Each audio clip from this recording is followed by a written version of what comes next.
শুরুতে যে বিষয়টা সম্পর্কে স্পেশালি আলোচনা করব, দেখো ইউটিউবে আমাদের চ্যানেলটির নাম হচ্ছে স্টাডিকার ডাব্লিউবি, আর আমাদের চ্যানেল স্পেশালি 100% কমনযোগ্য প্রশ্নের সাজেশন সম্পর্কে কিন্তু বিখ্যাত বা পরিচিতি লাভ করে। আমরা স্পেশালি 15 নম্বরের, 10 নম্বরের এবং 5 নম্বরের প্রশ্নের সাজেশন সম্পর্কে এই 4th সেমিস্টারের প্রত্যেকটা সাবজেক্টের কিন্তু আলোচনা করেছি। অর্থাৎ 4th সেমিস্টারের যে সমস্ত ছাত্রছাত্রীরা পুরো সেমিস্টার জুড়ে আমাদের চ্যানেলটিকে ফলো করেছে, তোমরা জানো শুধুমাত্র এসএসসি কোর্সের পলিটিক্যাল সায়েন্স না, প্রত্যেকটা সাবজেক্টের কিন্তু আমরা 100% কমনযোগ্য, সেটা পলিটিক্যাল সায়েন্স হতে পারে, এডুকেশন বলো, ফিলোসফি বলো, ইংলিশ বলো, তারপরে সোশ্যোলজি বলো, প্রত্যেকটা সাবজেক্টে কিন্তু আমরা 100% কার্যকরী সাজেশন তোমাদের সামনে উপস্থাপন করেছি পরীক্ষার সামনে, এবং সেই প্রশ্নাবলী কিন্তু পুরো সেমিস্টার জুড়ে কিন্তু তোমরা পড়ার সুযোগ পেয়েছো। তো আমরা যেহেতু অনলাইনের মাধ্যমে এরকম সাজেশন দিতে পারি, তাহলে ভাবো অফলাইনে যদি আমরা প্রাইভেট টিউশনটা শুরু করি তাহলে কিন্তু তোমাদের আরও সুবিধা হবে। তো যেহেতু 4th সেমিস্টারের তোমাদের সমাপ্তি এই এসএসসি কোর্সের পরীক্ষার মাধ্যমে, তো 5th সেমিস্টারের কিন্তু শুরু। তো 5th সেমিস্টারের শুরু থেকে শেষ অবধি বা পুরো সেমিস্টার জুড়ে তোমরা কিন্তু আমার কাছে স্পেশালি আমি কিন্তু দাঁড়িয়ে থেকে অফলাইনের মাধ্যমে একটা প্রাইভেট টিউশন পড়াবো। কিন্তু কোথায় পড়াবো এটা এখনও পর্যন্ত কিন্তু আমি নির্ধারিত করিনি, তবে একটা জায়গা নির্ধারিত করা হয়েছে, সেটা হচ্ছে কোচবিহার। আমি স্পেশালি কোচবিহার যাব, সেখানে গিয়ে কোচবিহারে গিয়ে একটা প্রপারলি জায়গা ম্যানেজ করে সেখানে কিন্তু তোমাদের অফলাইনের মাধ্যমে প্রাইভেট টিউশনটা হবে। শুধুমাত্র 5th সেমিস্টার না, এরপরে 3rd সেমিস্টারের ছাত্রছাত্রীরা রয়েছে, 1st সেমিস্টারের ছাত্রছাত্রীরা রয়েছে। তো তোমাদের চেনা পরিচিত ভাই বোনদের একটু জানিয়ে দেবে। আমি স্পেশালি দাঁড়িয়ে থেকে অফলাইনের মাধ্যমে বিভিন্ন জায়গায় গিয়ে কিন্তু এই প্রাইভেট টিউশনগুলো হবে। কোচবিহারে বললাম যে কোচবিহারে হচ্ছেই, ঠিক আছে। কোচবিহারে যতগুলো ছাত্র রয়েছে আমার সাথে স্পেশালি যোগাযোগ করবে, কন্ট্যাক্ট নম্বর একটু পরেই তোমরা পেয়ে যাবে বা স্ক্রিনে তোমরা দেখতেই পাচ্ছ। যাই হোক, কন্ট্যাক্ট নম্বরটা একটু পরেই বলছি।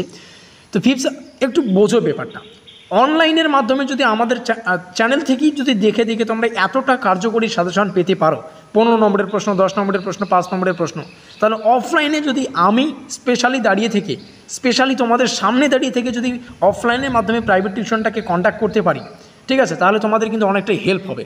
তো এটাই আমি চেষ্টা করছি যে বিভিন্ন জায়গায় যাতে অফলাইনের মাধ্যমে প্রাইভেট টিউশনটা আমি স্পেশালি গিয়ে পড়াতে পারি। তো কোচবিহার সিদ্ধান্ত করা হয়েছে যে কোচবিহার হবে। তো কোচবিহারে থাকলে কোচবিহারের আশেপাশে ছাত্রছাত্রী যারা রয়েছে, কোচবিহার কলেজ, সেখানে 2-1টা কলেজ রয়েছে, এবিএনশিল কলেজ রয়েছে, মহিলা বিদ্যালয় থেকে অনেকগুলো ছাত্রছাত্রী স্পেশালি আমাদের চ্যানেলকে ফলো করে যোগাযোগ করে হোয়াটসঅ্যাপে অনেকগুলো নোটসপত্র এই সেমিস্টার থেকে নিয়েছো। 4th সেমিস্টারের 2nd সেমিস্টারের তোমরা কিন্তু নিয়েছো। তো অফলাইনে যাতে হয় এই চিন্তাভাবনা চলছে। যারা অন্যান্য কলেজে পড়ছো, দিনহাটা যেমন রয়েছে, মাথামায় রয়েছে, তোমরা চাইলে তোমাদের এলাকায় বা তোমাদের কলেজের পাশে আমরা প্রাইভেট টিউশনটা পড়াতে পারি। তো সেরকম একটা জায়গা থেকে, তোমাদের কলেজের পাশে সেরকম একটা জায়গা থেকে আমি স্পেশালি দাঁড়িয়ে থেকে একদম পুরো সেমিস্টারের বেসিক টু অ্যাডভান্স লেভেল অবধি কিন্তু তোমাদেরকে পড়িয়ে দেবো, যাতে করে পরীক্ষা কোনোরকম অসুবিধা হয় না। একটা বিষয় মাথায় রাখবে, অনলাইনে যদি এরকম আমি কার্যকরী সাজেশন দিতে পারি, তাহলে তোমাদের অফলাইনে একটু চিন্তা ভাবনা করে দেখো যে সাজেশনটা কী ধরনের হতে পারে। আমি স্পেশালি দাঁড়িয়ে থেকে বেসিক টু অ্যাডভান্স লেভেল অবধি কিন্তু প্রত্যেকটা সাবজেক্টের সেভাবেই পড়িয়ে দেবো। আমরা 5th সেমিস্টারে এমসিকিউ সম্পর্কে আলোচনা করতে পারিনি, কারণ একটা মানুষ অনেকগুলো সামলাতে হচ্ছে, আর সেই সময় সেরকম টাইমও না পাওয়ার কারণে কিন্তু এমসিকিউগুলির এমসিকিউর সাজেশন সম্পর্কে আলোচনা করতে পারিনি। তো যাই হোক, অন্যান্য কোচবিহারের যে সমস্ত ছাত্রছাত্রী বা তোমরা যেখানেই থাকো না কেন, প্রচুর হাওয়া হচ্ছে, যদি বুঝতে অসুবিধা একটু ভালো করে শুনে নিও, ঠিক আছে। তোমাদের কলেজ যেখানেই হোক, দিনহাটা হোক, মাথাভাঙ হোক, ঠিক আছে, তোমরা আমাদের সাথে যোগাযোগ করো। তোমাদের কলেজের পাশে আমরা অফলাইনে কিন্তু প্রাইভেট টিউশনটা শুরু করাবো, এটা আমি বলে দিচ্ছি। কোচবিহার হলে তোমরা যারা যেখানে আছো একটু যোগাযোগ করো। তো যাই হোক, এই মুহূর্তে 5th সেমিস্টারের এসএসসি কোর্সের পলিটিক্যাল সায়েন্সের যে পরীক্ষার প্রশ্নপত্রটা সেটা রয়েছে। এই পরীক্ষার প্রশ্নপত্রটা এখান থেকেও তোমরা 100% কমন পেয়েছো, তোমরা যারা পরীক্ষা দিয়েছো তোমরা সবাই জানো। আর এমসিকিউগুলি আমরা আজকের এই ভিডিওটিতে সলভ করব, ঠিক আছে। তো যাই হোক, প্রথমে দেখে নিচ্ছি 15 নম্বরের প্রশ্নাবলী। 15 নম্বরের প্রশ্ন, তো এখান থেকে তোমরা 3খানা প্রশ্নই কমন পেয়েছো। স্পেশালি দেখতে গেলে একটু ঘুরিয়ে পেঁচিয়ে প্রথম প্রশ্নটা এসেছিলো, ঠিক আছে। 3খানা প্রশ্নই কমন পেয়েছো।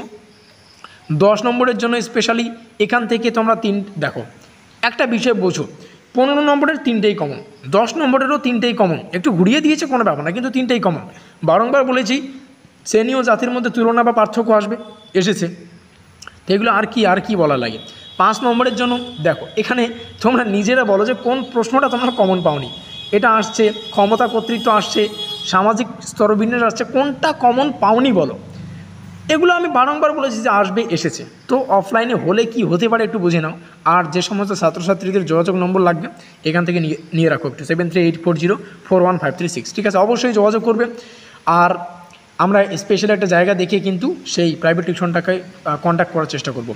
এখানে এমসিকিউগুলো দেখে নেওয়ার প্রথমে প্রশ্নটি এসেছিল, রাজনৈতিক সমাজতত্ত্বের জনক হিসেবে পরিচিত, সেটা হচ্ছে কার্ল মার্কস। এটা তোমরা সবাই জানো। দেখো বাইরে একটু হাওয়া হচ্ছে, ঠিক আছে, একটু ম্যানেজ করে নিও। দ্বিতীয় প্রশ্নটি আসে, প্রাথমিক রাজনৈতিক সামাজিকীকরণের এজেন্ট হলো পরিবার। সঠিক উত্তর দিয়েছে আমার একটা স্টুডেন্ট, ঠিক আছে? তার কাছ থেকেই হোয়াটসঅ্যাপের মাধ্যমে এই প্রশ্নপত্রটা নিয়ে নিলাম। অসংখ্য ধন্যবাদ তাকে প্রশ্নপত্রটি দেওয়ার জন্য। পরবর্তী প্রশ্নটি আসে যে অ্যানিহিলেশন অফ কাস্ট গ্রন্থটি কে লেখেন? এখানে উত্তরটা সে করে MK গান্ধী, কিন্তু সঠিক উত্তরটা হচ্ছে আম্বেদকর। এখানে উত্তর অপশন নম্বর বি হচ্ছে আমাদের সঠিক।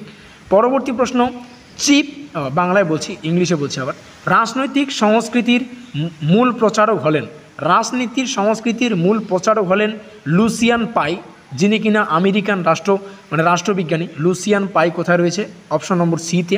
পরবর্তী প্রশ্ন, political sociology is the study of state and, সেটা হচ্ছে সমাজ, ঠিক আছে? রাষ্ট্র এবং সমাজ নিয়ে আলোচনা করে। পরবর্তী প্রশ্নতে আমরা যাব। এখানে প্রশ্নটিতে জানতে চাইছে অ্যালমন্ড অ্যান্ড, মানে এক কথায় বলতে গেলে ইংলিশে পড়ে দিচ্ছি, সেটা হচ্ছে the civil culture was written by, মানে Almond and Verba the civil culture কোন সালে লেখা হয় বা কবে লেখা হয়? উত্তরটা হচ্ছে 1963। 1963 কোথায় রয়েছে? অপশন নম্বর 2তে রয়েছে। পরের প্রশ্ন, পলিটিক্যাল সোশিওলজি ইমার্জিস্ট ইন, অর্থাৎ রাজনৈতিক সমাজবিজ্ঞান আবিষ্কৃত হয়, সেটা হচ্ছে 19 শতাব্দীতে, বা এটা অ্যাকচুয়ালি 1930-এর দশকে হয়, যেটাকে 1930-এর দশক মানে 19 শতাব্দীকে বোঝায়। অপশন নম্বর 2 আমাদের সঠিক। 23 নম্বরে আসে আমাদের বর্ণপ্রথা অনুযায়ী ভারতীয় সমাজকে বিভক্ত করা হয় কটি ভাগে জানতে চেয়েছে? আমরা সবাই জানি উত্তরটা হচ্ছে 4টি ভাগে। অপশন নম্বর 3, সেটা হচ্ছে 4টি ভাগ কী কী সেটাও বলে দিচ্ছে, ব্রাহ্মণ, ক্ষত্রিয়, বৈশ্য এবং শূদ্র। পরবর্তী নম্বরে যে প্রশ্নটা আসে, নিম্নোক্ত কোনটি রাজনৈতিক সমাজতত্ত্বের অন্তর্ভুক্ত নয়? দেখো এই প্রশ্নটি স্পেশালি আমার এই মুহূর্তে মনে পড়ছে না উত্তরটা, তবে সম্ভবত অস্পৃশ্যতার সমস্যা না হলে আমলাতন্ত্রের সমস্যা, এই দুটোর মধ্যে একটা হবে, ঠিক আছে? পরের প্রশ্নে চলে যাব, এবং এটাই আমাদের সর্বশেষ প্রশ্ন।